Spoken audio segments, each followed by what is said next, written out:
morning, and thank you for joining me on the Path to Liberty. It's Wednesday, June 9th, 2021, and on this episode, I'm revisiting a topic that I see comments on all the time. Questions, comments, snarky responses, and the like. That is a false expectation that the Constitution, that words on paper can somehow enforce themselves. Now, some people blame the document for the monster state that we live under today. Somehow the Constitution caused that, and others think you just need to change the words and then everything's going to be fixed. Both of these views ignore the fact that the founders told us that no matter how good a Constitution might be, of course you want the best possible, as Jefferson told us, but you can't rely on waving it at government in the hopes that the people with power are going to limit their own power. So I've got some insight on this from James Madison, John Jay, John Dickinson, plus some advice on what really should be done rather than waving a document from Thomas Jefferson and a few others. But first of all, before getting to that, my name is Michael Bolden. We broadcast live every Monday, Wednesday, and Friday at 9:30 a.m. Pacific Time from here in my home office and studio in downtown Los Angeles for the 10th Amendment Center. Our show homepage is 10thamendmentcenter.com/path to liberty. It's got everything you need to follow this show, all the archives for about 3 years. I don't even know the anniversary date. And speaking of anniversaries, our 15-year anniversary for the 10th Amendment Center is coming up at the end of this month, June 25 or June 26. I really actually have to look back and figure out which one it is. I've changed it over the years. I don't really know for sure, but it's right around there. And we want to at least say thank you for following us, for supporting us. For those of you who are members, of course, our membership program is as little as $2 a month. Those of you who are putting your financial faith behind our work have enabled us to do this for 15 years. Those of you who share our information and help us reach more people have enabled us to do it. Let's get another 15 years and way more down the line.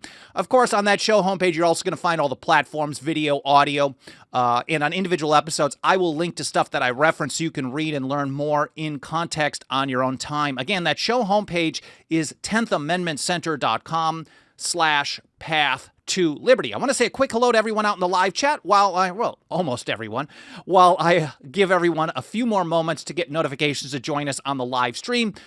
Good to see Funky Euphemism. Always appreciate you here. Tim Martin, Dixie Strong, Dwayne Ellsby, Erwin Havernick, Clay Kent, Tyler B., Patricia Dance, Melody Skaman, Haji, Senator DT, Floyd Looney, Rachel Menard, and everyone else. Thank you so much for being here. If I have an opportunity, I'll try to reply to some comments or questions a little bit later in the show near the end. Otherwise, I do read through all of them and through emails at team@10thamendmentcenter.com.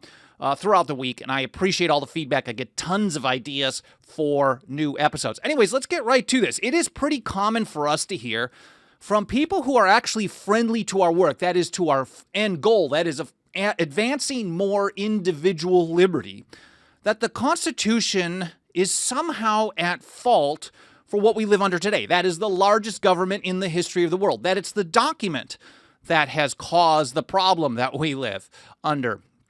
And two of the most common examples go like this. The first one comes from the great Lysander Spooner, someone who's reading eyesight pretty regularly, much more lately than I have in the past, but really great stuff. And this one comes from the appendix to his 1870 printing of his great book, No Treason. I believe the Constitution of No Authority is how he put it.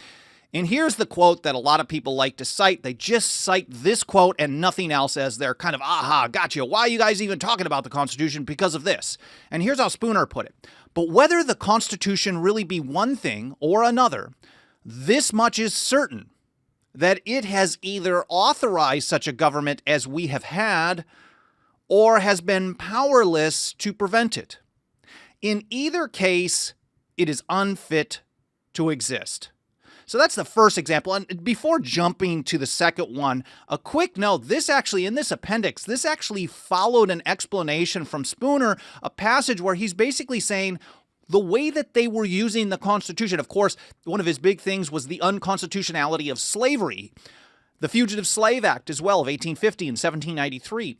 He was saying the government, the way that it uses the Constitution is certainly not what it was intended to authorize. So he had followed that up right away after that. And here's how he put it. He says, but by false interpretations and naked usurpations, the government has been made in practice a very widely and almost wholly different thing from what the Constitution itself purports to authorize. So he, of course, recognized he was actually a very good legal mind on constitutional issues. I don't agree with all of his conclusions that he came up with over the years, but as I go through his work, I find a lot of really, really sound constitutional reasoning and basis. But he's basically saying, like, look, the way that the Constitution was authorized, what it authorized and ratified as, is totally different than how government uses it. But we shouldn't be surprised at that. That's the version number one. The second one comes from a comment left here by someone named Floyd on our YouTube channel in the last few days.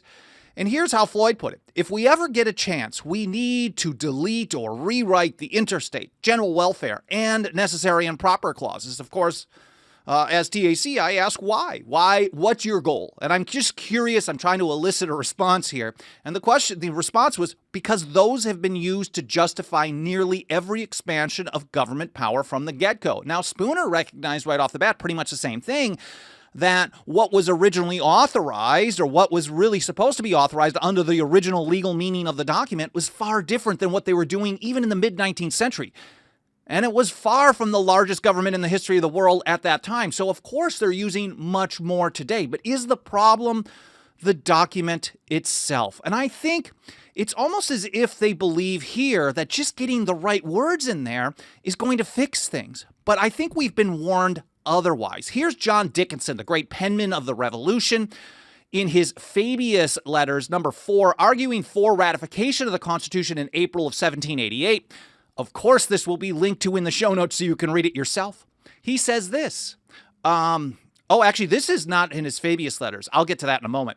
Letters from a Farmer in Pennsylvania, number 6, 1767. In the years leading up to the Revolution, this is where he got his nickname, the Penman of the Revolution.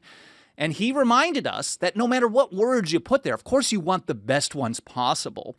Whatever words you put in a document that tells government what it can and cannot do, people with power will always try to twist that. We've known this all through history. He put it this way: all artful rulers, and that's kind of redundant, all artful rulers who strive to extend their power beyond its just limits endeavor to give their attempts as much semblance of legality as possible. Short version, when you allow government to determine what's legal and what's not legal for government to do, they are going to tell people that whatever they want to do is legal. And then, well, it's up to the people to oppose it when it's wrong. And he does get to that, and I'm not really going to cover that part of it. We'll cover that from other people later. He says those who succeed them may venture to go a little further. So once they give as much semblance of legality to one action, they expand it to another it's not even the same person.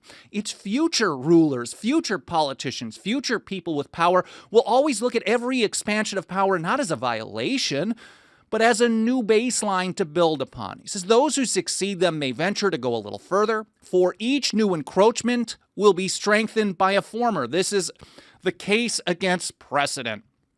He cites an example. Quote, that which is now supported by examples growing old will become an example itself, and thus support fresh usurpations. And a few decades later, 2 decades later, John Williams, man, this guy was really good, in the New York Ratifying Convention, June 27th, 1788, gave the same type of argument. He put it this way: ingenious men, and of course he's debating with Alexander Hamilton.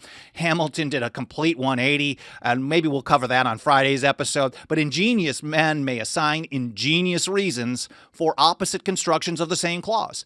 And to me, I'm hearing this and I'm thinking, okay, well, it doesn't, like, you could be the most clear possible today, but in 100 years, there's going to be ingenious people with power, ingenious men having ingenious reasons to have that power delegated or restricted means something different completely. And then, as long as the people are willing to go along with that, that's what's going to happen. He says they may heap refinement upon refinement and subtlety upon subtlety until they construe away every republican principle, every right sacred and dear to man. So on the second one, the second reason, it's almost like just get the words right. And we're going to ignore these warnings from Williams, from Dickinson, and of course, many, many others who recognize that even though Jefferson himself, when Madison was writing to him concerned about parchment barriers, which we're going to get into a little bit, Jefferson responded by basically saying, yes, I know parchment barriers is what Madison specifically called it. A parchment barrier isn't going to stop government, of course, but you still want to get the best on that paper because it's there to alert the people when their rights are being violated. It's kind of like the alarm that's supposed to be sounded. But if people don't care about their rights being violated, what are you going to do? That's a whole different situation. Is that the problem? Is that the fault of the document? Is that the fault of the words? Or is that the fault of the people who don't give a damn or who are actually begging for more power, which is what we see all over the place? So, and then on the first, it's really kind of almost the same. But here's John Dickinson again. This is his Fabius letter number 4, April 19, 1788. He reminds us that a good constitution promotes, but not always produces a good administration. You can have the best constitution ever. You can have the best rules if you run a store or a chain of stores, the best rules for your employees. But just because it's on paper doesn't mean they're all going to follow it. Okay, you have to be here punched in no later than 5 minutes after your shift starts. Well, what happens when they do 7? What happens when they do 9? These types of things happen in everything that has rules. You're always going to have people bending them. And as long as you allow them to get away with it, they're going to keep bending them and create new usurpations, and new build upon it over and over time. And those who do not have a good administration of those are going to turn that good constitution or good rules into something worthless. Here's John Taylor of Caroline, the great Jeffersonian Republican, in his 1814 Inquiry into the Principles and Policy of the Government of the United States. He reminds us the error of parchment liberty, thinking that your rights come from a document rather than your rights exist, or as Dickinson put it, Paine put it, that your rights pre-exist those documents. They're just a reaffirmation of pre-existing rights. He says, the error of parchment liberty has made liberty the creature of Parliament. And that means creature of parchment. And that means those with the power in the status quo to dictate how that parchment is read are always going to be in charge of whether or not you have liberty. And you do not want to trust the fate of your liberty into the hands of people, whether or not they're going to be good people. Patrick Henry warned us about this in the Virginia Ratifying Convention. I did not have this one pulled up, and I'm going to just paraphrase. I'll do my best. He basically said, show me that age and country all through history where the people put their liberty in the hands of rulers in the hopes that they would be good people without losing that liberty. So as long as you're relying on government to tell us what government's limits are, you're always going to lose liberty. And that's basically what people do today. Now, many leading founders repeatedly warned us against relying on what they called parchment barriers. And I know you've heard me use this phrase if you listen to me talk and ramble on regularly, but here, let's hammer it home again. James Madison, Federalist number 48, February 1st, 1788, arguing in favor of ratification to a primarily New York audience. Here's how he put it: a mere demarcation on parchment of the constitutional limits of the several departments is not a sufficient guard against those encroachments which lead to a tyrannical concentration of all the powers of government in the same hands. James Madison, father of the Constitution. I know we really shouldn't call him that. I just use that phrase because that's what a lot of people call him, and it adds a little extra oomph to Madison's quotes, but he would have rejected this. Of course, we think of him that way. We think of him as the guy who drafted everything. James Wilson might even be more rightly the father of the Constitution, but it was a group effort. And of course, what they wrote, what they intended in Philadelphia had no meaning. It meant nothing until the people who ratified it gave it legal force. That's the people of the several states. So they're really the father and mother of the Constitution.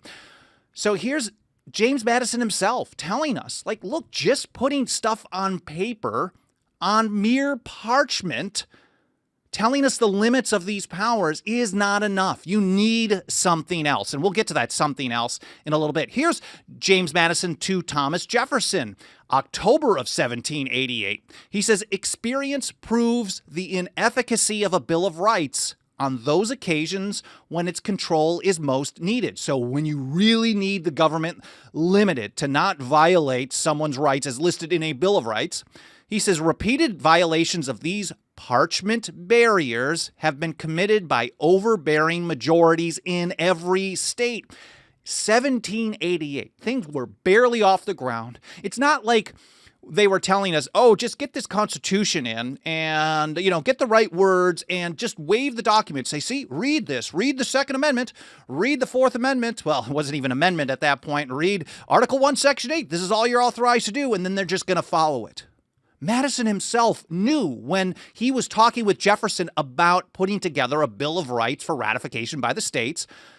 He knew, or they were talking about the notion of this because this had not gone through the ratification process. We know Massachusetts and Virginia and many other states then called for in their ratification more amendments. And so there was debate about this beforehand. Why is it missing this? And the Anti-Federalist, Brutus specifically, was very concerned in his paper number 2 about the lack of a Bill of Rights. So there was considerable debate about whether or not to include this. And Madison's saying, look, just putting this on paper, it isn't going to change anything. We actually have to have something else. And he's telling Jefferson, he's like, we could write out all this stuff, but as we look through what all the states have already done by 1788, when it's most needed, they look on paper and then they just violate it. He said, repeated violations of these parchment barriers have been committed by overbearing majorities in every state. In Virginia, I have seen the Bill of Rights violated in every instance where it has been opposed to a popular current. Just happens. So that to me tells me that it's really more about a market response. It's about human action. When the people at large want their politicians to do bad garbage, which today it's constantly, everything under the sun is supposed to have a centralized government solution. Force people to do this, stop people from doing that, force businesses to do this, stop businesses from doing this, that, treat businesses as government agents like the IRS does, and on and on. Who is this one? Oh, Patrick Henry, Virginia Ratifying Convention. He didn't use the word parchment barrier, but this is how he put it. What can avail your specious, imaginary balances, your rope, dancing chain, rattling ridiculous ideal checks and contrivances? He's basically telling us, look, this is just written down. What's going to stop government from doing the stuff that we don't want it to do? You can't just write it out. That is not going to do the trick. And here, this is from the letters and notes of Benjamin Franklin. This was a conversation that John Jay had, I think, with someone named Oswald in Britain. And they were talking about a treaty. And to that, John Jay said, and John Jay was the first Chief Justice of the Supreme Court, but this was back in 1782. He wasn't the Chief Justice until many years later. But Jay said he would not give a farthing for any parchment security whatsoever. They had never signified anything since the world began. Parchment security doesn't get the job done on its own. He says, when any prince or state on either side found it convenient to break through them. And here's St. George Tucker in his great view of the Constitution of the United States from 1803. He says, all governments, not some, not most of them, not just the bad ones, not just the leftist ones, not just the right-wing ones, all governments. It doesn't matter who's in power, it doesn't matter who's running it, doesn't matter how you structure it. Every single government on the face of the earth have a natural tendency towards an increase and assumption of power. And he said the administration, again, this is 1803, not too long after the ratification of the Constitution, and the administration of the federal government has too frequently demonstrated that the people of America are not exempt from this vice in their Constitution. He's already seen by 1803 that it's not like it was just a one-time thing or that they tried and failed once. By 1803, just a few short years after ratification of the Constitution, he's already telling us this has happened so often that we have not been exempt from this vice in our own Constitution. He says, we have seen that parchment chains are not sufficient to correct this unhappy propensity. It doesn't matter how good the words on paper are, as John Dickinson said, a good Constitution promotes, but not always produces a good administration. So the reason I'm putting all these different quotes from 1780s, 1760s, 1803 is to show that over a period of decades, from a wide range of people who weren't always on the same side, Patrick Henry, James Madison, for example, they had the same view when it came to relying on politicians to limit their own power. So that was John Jay. And here's St. George Tucker. Oh, I did St. George Tucker. Here's Spooner in his 1852 essay on the trial by jury. He's got a section where he's talking about Magna Carta. Like, okay, this was a great document. Should we follow it? He says, Magna Carta, like all other written constitutions, proved inadequate to the full accomplishment of its purpose. For when did a parchment ever have power adequately to restrain a government that had either cunning to evade its requirements or strength to overcome those who attempted its defense? So Spooner himself knew in the 1850s that all through history, there is no parchment barrier that has ever stopped the government from doing stuff. Other things are what stops government. And that's what James Madison told us earlier in Federalist 48. We need something else. He says, will it be sufficient to mark with precision, the boundaries of these departments in the constitution of the government, and to trust to these parchment barriers against the encroaching spirit of power? No. This is the security, Madison wrote, which appears to have been principally relied on by the compilers of most of the American constitutions. So John Adams, for example, is one of those guys. Just recommending just get the document done and everything's going to be cool. He says, but experience assures us that the efficacy of the provision has been greatly overrated. Greatly overrated that all you need is the best constitution and government's going to follow the rules. And that some more adequate defense is indispensably necessary for the more feeble against the more powerful members of the government. Madison knew that you could not rely on the federal government or any government to limit its own powers. And here's James Iredell, who was one of the first associate justices of the Supreme Court. He served there with John Jay and others. He says the only resource against usurpation, what do we do about it? When government exercises power which has not been delegated to it, it is stealing sovereign authority from the people of the several states. This is a usurpation of power. He says the only resource to that is not vote the bums out, sue the people in court, demand that government limit its own power. He says, no, not a good idea, not a great idea, not something to try after you've done everything else. The only resource against usurpation is the inherent right of the people to prevent its exercise. And of course, he looked at the people of that time and he said the people will resist if the government usurp powers not delegated to it. I wish he would have said the people need to resist, because I think that's what they were getting at. But I think he really believed that they would. And maybe they would for a short amount of time. Benjamin Franklin, of course, thought that the government would be administered well for a number of years, but it was likely to only end up in a total tyranny because he didn't trust that the people would actually hold it accountable. And that's really how things have played out. And here's Theophilus Parsons in late January 1788, Massachusetts ratifying convention. He says there is another check found in, of course, he's talking about the checks and balances among the branches of the federal government. He said, but there's something else. He's like, this is good, but there is another check founded in the nature of the Union. It's not expressly written out in a document. You don't need that because it's an inherent right of the people to resist the exercise of usurpations, like Iredell said. And I don't think they were talking to each other. I don't think Parsons and Iredell were buddies. North Carolina and Massachusetts, they were not communicating like Samuel Adams and Richard Henry Lee, for example. He says, but there is another check founded in the nature of the Union, superior to all the parchment checks that can be invented. It doesn't matter how good we think things are. It doesn't matter how good people might think they can invent things in the future. There is another check that's better than all of them. He says the people themselves have it in their power effectually to resist usurpation without being driven to an appeal to arms. They can resist it. He says an act of usurpation is not obligatory.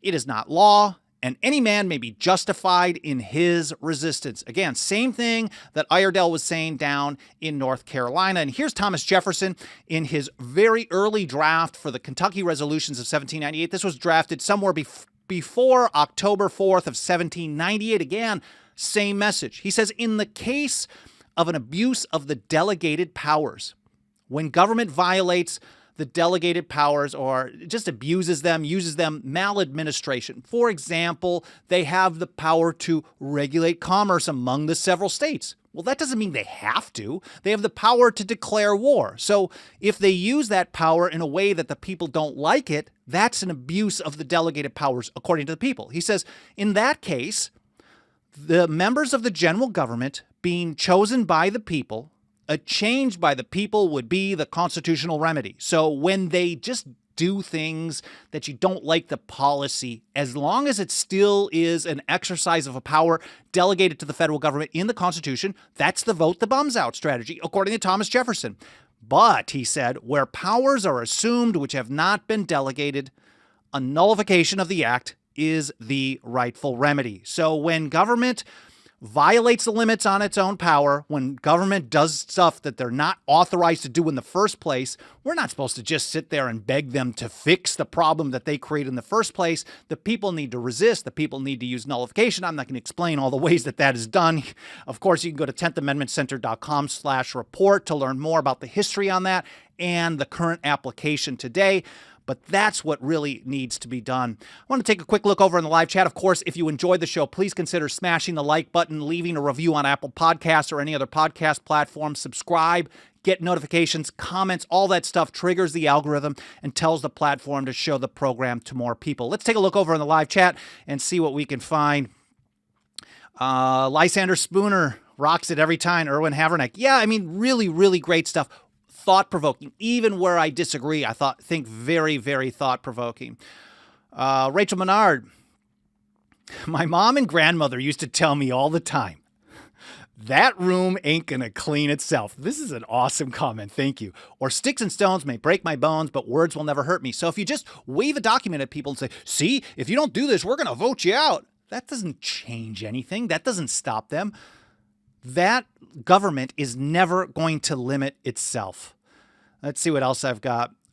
Erwin Haverneck, trust only yourself with the fate of your liberty. That's probably in response to the Patrick Henry quote from the Virginia Ratifying Convention. Show me that age and country where the people have trusted their liberty to their rulers being good men.